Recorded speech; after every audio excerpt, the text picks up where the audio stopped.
Assalamualaikum semuanya. Sebelumnya saya ucapkan terima kasih karena masih terus mengikuti cerita bergambar di channel ini. Dan untuk kawan-kawan yang belum subscribe ke channel ini, dukung saya ya. Klik tombol subscribe dan klik logo lonceng untuk bisa berlangganan gratis di video cerita bergambar selanjutnya. Oke, sebagai imbalannya kali ini saya akan coba menggambar sekaligus bercerita tentang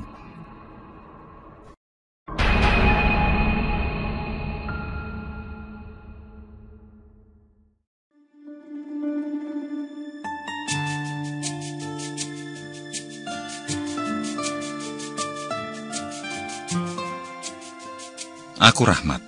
Usiaku masih 22 tahun ketika semua peristiwa di Villa Puncak ini terjadi pada tahun 2008. Lahir dan besar di Cibinong, Bogor. Setelah tamat SMU, aku lebih memilih bekerja walaupun masih serabutan. Namun pekerjaan itu tidak menentu, sehingga membuatku merasa bosan. Di tengah kejenuhan yang melanda, datanglah kabar baik dari Pak Iwan, salah satu tetanggaku. Beliau menawarkan padaku untuk bekerja sebagai penjaga villa di kawasan Puncak, Bogor. Menurutnya, villa tersebut milik bos beliau yang amat kaya raya. Rumah dan villanya ada di mana-mana. Salah satunya berada di Puncak, tepatnya di daerah Cibogo. Yang mana villa ini juga disewakan untuk umum, supaya tidak kosong karena sangat jarang dikunjungi. Sebenarnya, villa ini sudah ada yang menjaga, yakni suami istri yang sudah cukup tua. Tapi sebulan yang lalu istrinya meninggal, sehingga si bapak mencari teman bekerja untuk menunggu dan merawat villa. Bapak penunggu villa ini juga sudah tua dan sakit-sakitan. Bisa jadi aku dipersiapkan untuk menggantikannya kalau dia pensiun nanti. Kata Pak Iwan juga, pemilik villa sangatlah baik orangnya. Dia selalu mengutamakan kesejahteraan orang-orang yang bekerja dengannya. Bagaimana, Mat? Kamu mau tidak? Kan tidak terlalu jauh juga dari rumah, jadi bisa pulang kapan saja. Kalau kamu mau, biar saya bilang ke Pak Daniel. Tanya Pak Iwan memastikan. Pak Daniel adalah pemilik villa yang ditawarkan, sekaligus bos Pak Iwan. Aku yang sudah terlalu lama menganggur, tanpa pikir panjang lagi langsung mengangguk setuju. Beberapa hari setelah itu, Pak Iwan datang memberi kabar baik. Beliau bilang kalau bosnya setuju untuk mempekerjakanku atas rekomendasi baik darinya. Aku semakin senang mendapat pekerjaan ini setelah mendengar upah yang akan aku terima setiap bulan. Nominalnya cukup besar buatku. Ditambah dengan tunjangan makan dan tempat tinggal. Aku ingat pasti, waktu itu bulan Juni tahun 2008. Aku pun mulai bekerja sebagai penjaga villa di Cibogo, kawasan Puncak, Bogor.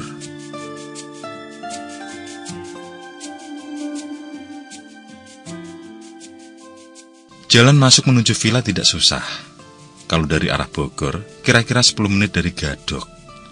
Lalu ada pom bensin di sebelah kiri. Di situ ada belokan ke kanan. Dan dari belokan itu, sekitar 30 menit kemudian sudah sampai di villa. Ketika pertama kali menginjakkan kaki di villa, aku langsung berkeliling melihat kondisi sekitar. Merekam setiap sudut di memori kepala. Gerbang depan tinggi dan besar. Halamannya sangat luas, dengan hijau rerumputan menjadi pemandangan. Terdapat pula beberapa pohon besar tumbuh rindang di sekeliling bangunan besar. Villa besar berlantai 2 ini, bentuk bangunannya masih model lama. Mungkin usianya juga sudah tua, tapi masih terlihat sangat terawat dan bersih. Di sebelah kanan, ada bangunan seperti bungalow yang bentuknya memanjang, beratap tanpa dinding. Sepertinya diperuntukkan untuk kegiatan luar ruang. Ketika sedang asik menjelajah pemandangan,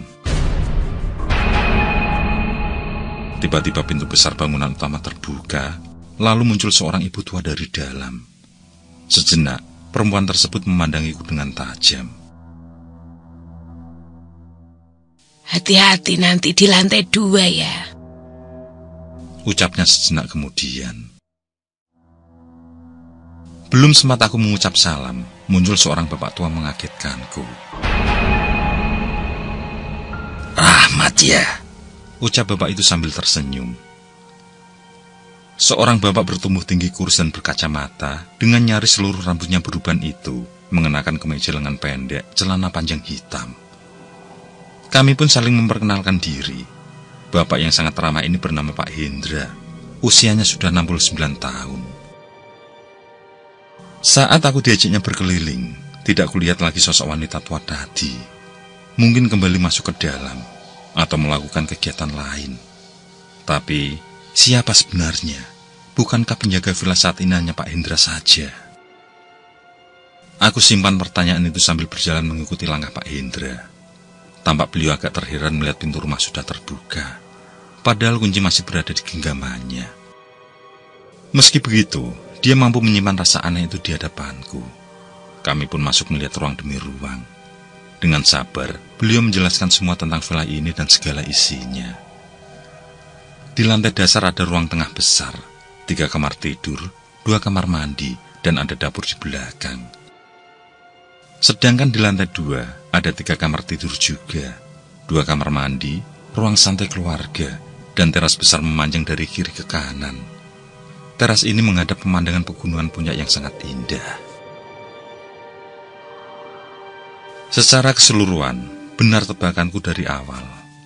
Villa ini sangat bagus dan besar. Yang paling mencolok, kebersihan villa dan lingkungannya membuatku terkesan. Dari sini menandakan kalau Pak Hendra adalah orang yang sangat rajin. Setelah selesai dengan ruang utama, beliau mengajakku ke belakang villa. Di sana ada bangunan berukuran jauh lebih kecil dari bangunan utama, tapi tidak terlalu kecil juga. Nah, di rumah itu nanti kamu akan tinggal. Kamar kamu sudah saya siapkan. Tinggal masuk saja. Begitu kata Pak Hendra sambil menunjuk ke rumah itu. Lalu kami melangkah ke sana dan memasukinya. Rumah yang ukuran bangunannya nyaris sama dengan rumah orang tuaku di Cibinong. Ada ruang tengah, 2 kamar, dapur, dan 1 kamar mandi. Rumah yang sangat nyaman untuk tinggal. Setelah itu, Pak Iwan menyuruhku beres-beres dulu. Beliau meninggalkanku dan menunggu di Bungalau untuk ngobrol lagi di sana. Begitu Pak Hendra beranjak, aku merasa seperti ada orang berjalan melintas di dalam ruangan. Yang kemudian terdengar pintu salah satu kamar berderit. Aku yang penasaran langsung mencari tahu, apakah ada orang lain di dalam. Tapi tidak ada siapapun. Seluruh ruangan kosong. Hanya saja salah satu pintu terbuka. Aku tidak berpikir macam-macam dan langsung membereskan semua barang bawaanku.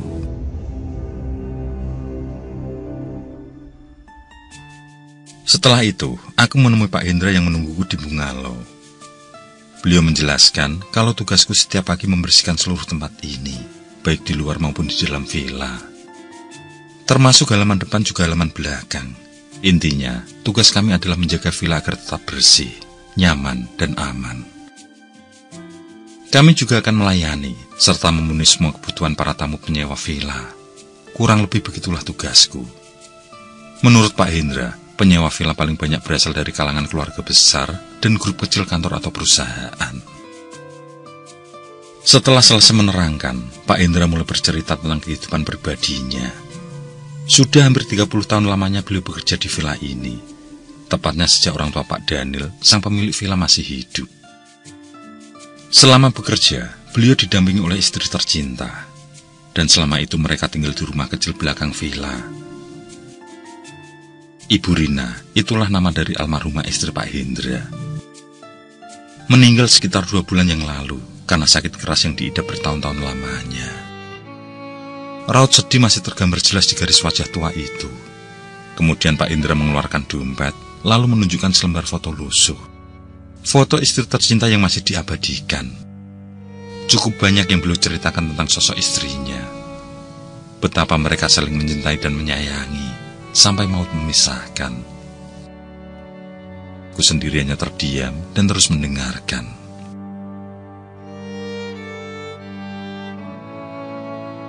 Hari itu juga aku dapat menebak kalau Pak Hendra kelihatan tidak sehat. Beliau sering batuk-batuk sambil memegang dadanya. Ketika aku bertanya tentang hal itu, beliau tidak menggubris. Aku hanya bisa menyarankan agar mengurangi merokok. Sejenak kemudian beliau pamit untuk beristirahat. Aku yang ditinggal sendiri, memandang langkah gontainya hingga menghilang di ujung villa. Tapi tidak seberapa lama kemudian, sosoknya kembali lagi. Kali ini aku merasa aneh dengan sikap yang ditunjukkan. Berulang kali aku mengajaknya bicara, namun beliau hanya berdiam seperti orang bisu. Seketika, aku menjadi merinding. Aku merasa ada sesuatu yang tidak beres.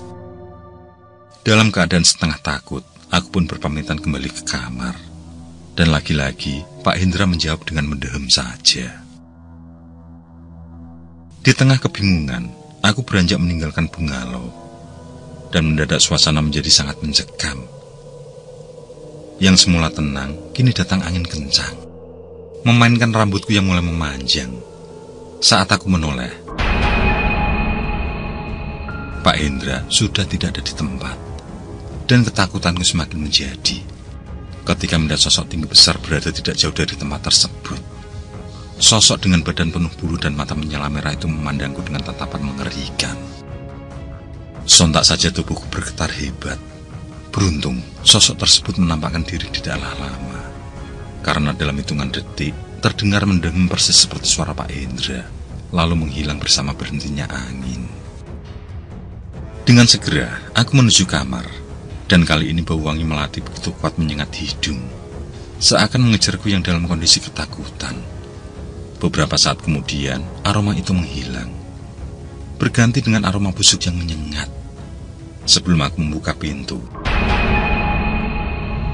sekelebat bayangan melintas di samping. Tapi tidak ternampak siapapun di sekitar. Aku yang sangat ketakutan bergegas untuk masuk ke dalam, mencoba menenangkan pikiran agar bisa beristirahat dengan lelap. Kembali, aku dikejutkan dengan sesuatu yang membuat jantungku berdebar kuat. Tiba-tiba saja terdengar suara keran yang mengucur deras dari kamar mandi. Disusul terdengar suara orang mandi yang sangat jelas. Aku tidak tahu harus berbuat apa. Yang pasti, aku hanya diam di atas ranjang tanpa berani mengecek. Dan malam pertama berada di villa, aku seperti diteror sosok-sosok tak kasat mata, termasuk suara-suara menakutkan yang mengganggu. Malam itu pun aku lewati tanpa bisa terpejam hingga pagi buta.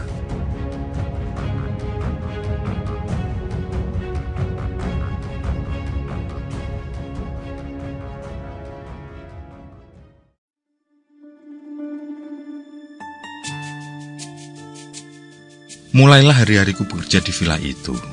Rutinitas setiap pagi, Pak Hendra selalu mengetuk pintu kamar membangunkanku untuk sholat subuh.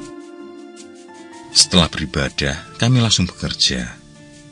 Pekerjaan pertama adalah menyapu seluruh halaman, yang mana banyak dedaunan kering berjatuhan dari atas pohon besar yang ada. Kemudian membersihkan luar dan dalam villa. Aku sendiri disuruh membersihkan lantai 1, sedangkan Pak Hendra di lantai 2. Selalu seperti itu rutinitasnya.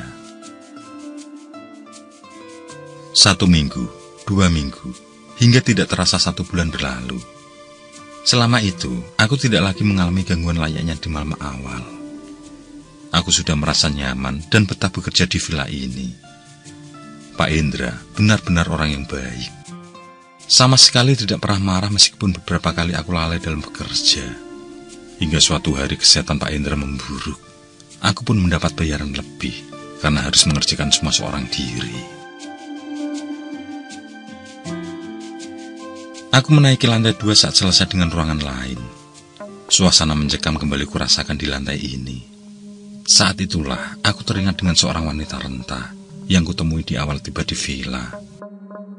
Yang dengan jelas sosok tersebut berucap bahwa aku harus berhati-hati jika berada di lantai 2. Ingatan itu membuatku menyusuri dan membersihkan ruangan dengan mengucap salam. Dan ketika masuk di salah satu ruangan, aku melihat samar-samar ada orang berada di sudut ruangan. Meski tidak terlalu jelas, namun wajah mereka sangat kukenal. Beliau adalah Pak Hendra dan Bu Rina yang sudah meninggal dunia.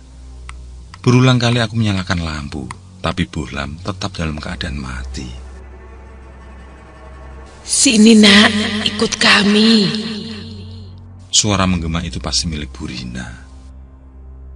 Aku masih terpaku, tidak sepenuhnya sadar tentang apa yang baru kulihat. Ketika muncul sosok perempuan berambut panjang.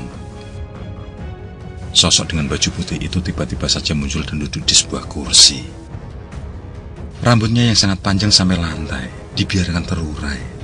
Sesaat kemudian, sosok Burina melambaikan tangan, memberi isyarat agar aku mendekat bergabung bersama mereka. Seperti terhipnotis, aku mulai melangkahkan kaki ke arah mereka. Aku merasa kalau lantai agak lembab.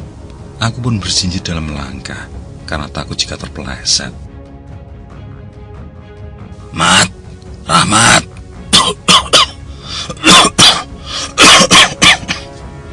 Aku tersentak ketika suara Pak Indra terdengar dari luar ruangan. Disusul suara batuknya.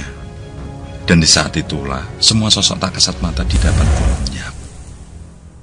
Aku segera keluar menemui Pak Hendra, lalu menanyakan tentang kesehatannya.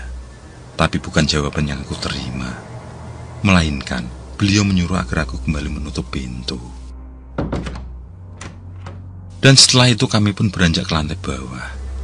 Dengan terus batuk-batuk, Pak Hendra menyuruhku agar berjalan lebih cepat. Aku sendiri tidak tahu apa yang sedang terjadi. Duduklah, Mat.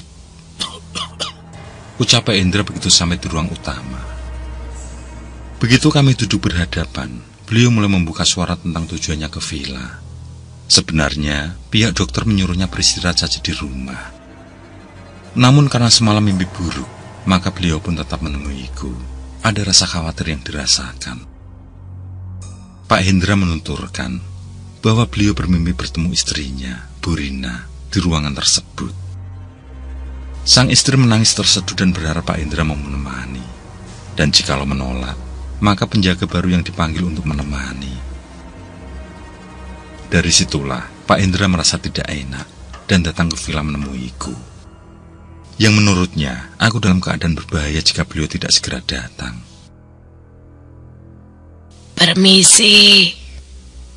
Seorang perempuan renta bersanggul menghentikan cerita Pak Hendra, lalu menyuruhnya agar segera masuk. Bisa kita langsung ke ruangan saja, Pak? Ucap perempuan itu. Pak Hendra bangkit mengajakku. Kami kembali menaiki tangga menuju lantai 2. Dan dengan perlahan, dibukalah ruangan yang bagiku sangat lembab itu. Aroma melati semerbak memenuhi ruangan. Disusul bayangan sosok perempuan yang sangat menyeramkan. Tanpa bicara sepatah kata pun, sang perempuan renta langsung masuk menuju sebuah kursi. Yakni di mana aku melihat penampakan sosok perempuan dengan rambut panjangnya. Sejenak kemudian, wanita renta itu memegang kursi dengan kuat. Bebaskan Rina. Dia bukan bagianmu. Ucapnya kemudian. Seketika itu, terdengar suara tawa menggema. Namun itu tidak berlangsung lama. Ketika sang wanita renta mengeluarkan sesuatu dari saku baju, suara tawa itu berubah menjadi geraman ketakutan, lalu menghilang sangat cepat. Tampaknya, semua proses sudah selesai. Karena setelah itu kami kembali ke lantai bawah untuk berbincang. Wanita renta tersebut adalah Nyai Almia, yakni seorang yang memiliki ilmu kebatinan tingkat tinggi. Pak Indra menceritakan bahwa sosok kuntilanak tersebut merupakan penghuni kamar. Karena sering mengganggu dan menampakkan diri, maka ayah Pak Daniel pun mencari orang pintar untuk mengusirnya. Tapi tidak satupun orang pintar yang mampu, karena sosok tersebut sudah ada sebelum villa dibangun. Selain itu juga memiliki pengikut yang tidak kalah menakutkan. Hingga datanglah ayah Pak Daniel pada Nyai Almia, yang dari beliaulah sosok tersebut bisa ditangani. Namun tidak diusir, melainkan dipasung pada tempatnya, sehingga tidak bisa keluar ruangan dan mengganggu penghuni lain. Meski begitu, kekuatannya masih utuh, sehingga pengikutnya sering berkeliaran mencoba melepaskan. Dan mungkin dengan menyandera arwah Burina, sosok itu akan melawan Nyai Almia. Yang pada akhirnya Pak Hendra menelpon Pak Daniel, lalu menceritakan tentang mimpi buruk yang dialami. Dari situlah, hari ini Pak Hendra datang disusul Nyai Almia. Sedangkan Pak Daniel tidak bisa datang karena sedang berada di luar kota. Kamu tidak usah takut. awal bulan Syuro nanti, kamar itu akan kembali aman. Karena hari itu adalah hari akhir dari kekuatannya. Dan bukan hanya kamar itu saja, tapi semua tempat pun akan aman, ucapnya Almia. Obrolan terhenti saat Pak Hendra batuk berat dan mengeluarkan darah kental. Segera aku membawanya ke rumah sakit.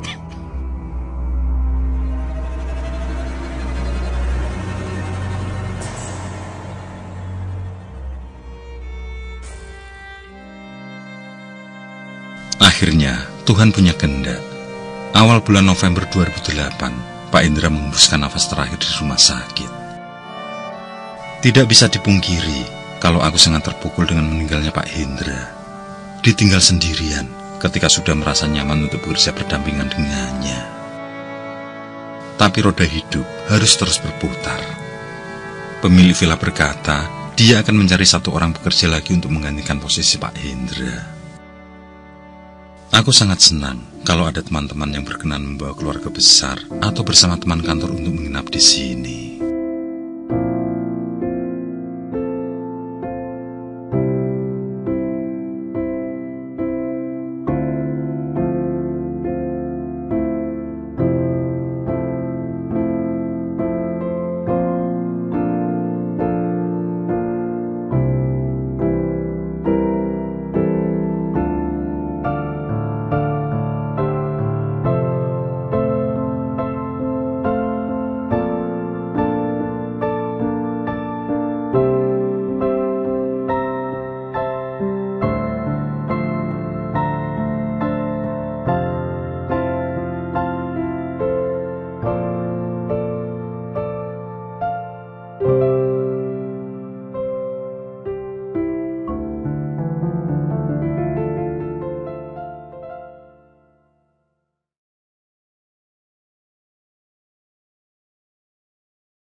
Oke, saya kira cukup cerita kali ini. Untuk cerita-cerita lainnya, silahkan buka di bagian video dalam channel ini, di playlist cerita bergambar. Sekali lagi terima kasih ya.